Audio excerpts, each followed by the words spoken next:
Hello, ladies and gentlemen. Welcome back to another chapter of my little black book. Today, I want to talk to you guys about Iran for the time being. Apologize for the noise in the background. I'm moving, and I'm just moving stuff. I want to talk about Iran specifically because we apparently just killed the fucking Ayatollah, who is basically the clerical leader of that side of he's basically, like, the Ayatollah is basically like, see, Islam's weird, right?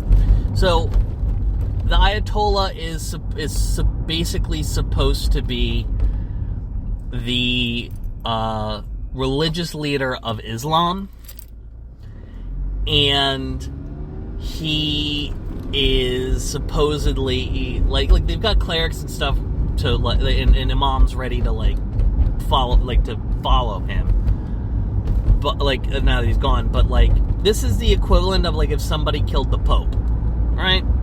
And also the Ayatollah is also in charge of a country, and instead of just Vatican City being, you know, a tiny little blip, it's a giant fucking country with hundreds of millions of people in it. Obviously, like, I want there to be democratic reforms in Iran. Obviously, I want, you know, the Ayatollah to have been overthrown. I want the Ayatollah to be gone, and I want Iran to kind of, and the people of Iran to be able to live under a sort of type of liberal democracy.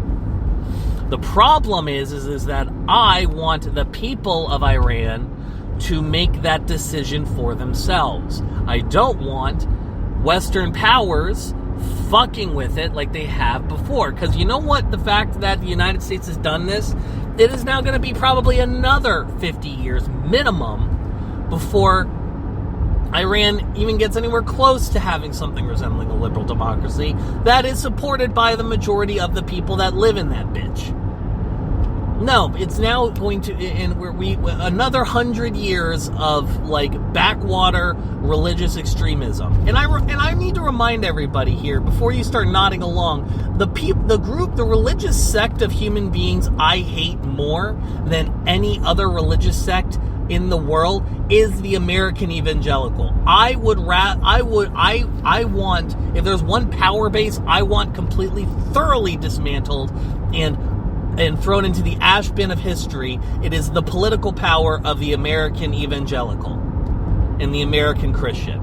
So bear that in mind as I talk shit about the Ayatollah. All right.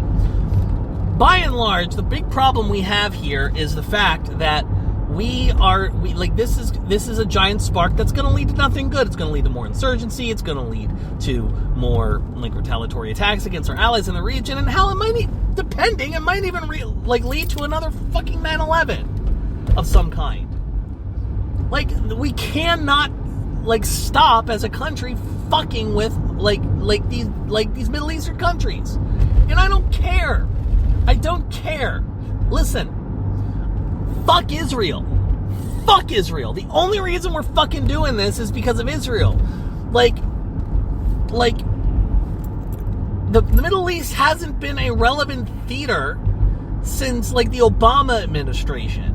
It's not important. It's just not important. We have diversified our oil consumption and oil sources to shift away from OPEC nations, to shift away from the Gulf states, which is huge. We have increased our output. We've made deals with other countries outside of the the OPEC nation mafia, and that's a good thing because the Middle East is a shit show, and it's our shit show. We made it the shit show it is. And the best way to fix it is for us to be hands off. And the only fucking reason we are not able to be hands off with the Middle East and let them do their thing and ignore them and not fuck with them anymore and not spend more American lives and dollars on it is just because of Israel.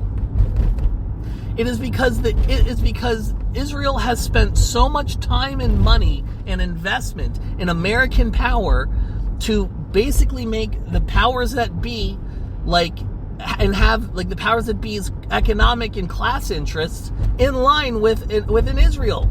Like, all of the Palantir and surveillance bullshit that we're currently fucking dealing with is a product of training and authoritarianism that is experimented on the back of Palestinians by the hand of the Israelis. It is like Israel's relationship with America is valuable to the rich and powerful because the interests of Israel aligns with the interests of the Epstein class. That's just it.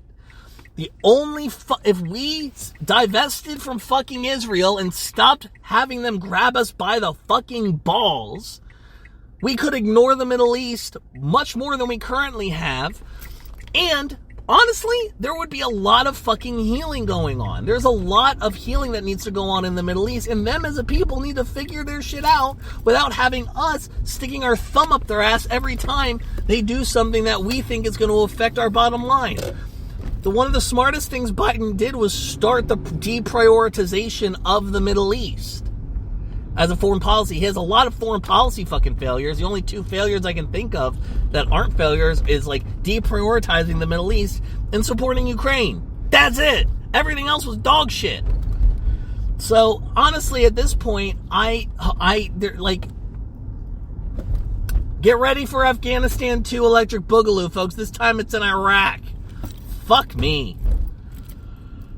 Ladies and gentlemen, thank you so much for listening to this episode of My Little Black Book. I appreciate you, your time, and your listenership. This is another chapter closed. If you liked this episode, please consider joining our Discord community. It's a very tight-knit community I'm proud of. This has been HIMediaTV. I have been your host, Evan from HIMediaTV, and I will see you guys next time. Have a good one.